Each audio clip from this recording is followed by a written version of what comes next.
మాట చెప్పనా?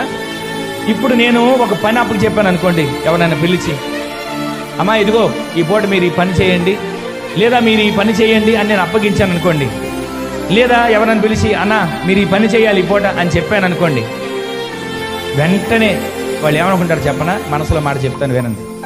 నేను చెప్పానే అనుకోండి, అమ్మా ఇదిగో ఈ పూట పని అయిన తర్వాత మీరే ఈ పని అంతా చేయాలి, మందిరం అంతా మీరే శుభ్రం చేయాలి, లేదా మందిరంలో ఉన్నటువంటి ఇదంతా తడిబట్ట మీరే వేయాలి అని చెప్పాను అనుకోండి. చెప్పగానే మీరు మనసులో ఏమనుకుంటారు చెప్పనా? వినండి, మీ మనసులో మాట చెప్తున్నా. నేనే కనబడ్డానా ఈయనకి అనుకుంటారా? నేనే కనబడ్డానా ఈయనకి? ప్రతిదానికి నాకే చెప్తాడు, ప్రతిదీ నన్నే పిలిచి చెప్తుంటాడు, చిన్నదానికి పెద్దదానికి నాకే ఫోన్ చేస్తాడు అని మనసులో మాట అనుకుంటాం. కానీ పైకి ఎలా ఉంటాం తెలుసా? చేస్తానండి, పనంతా చేస్తానని చెప్పి చేస్తారు, చేయరని కాదు.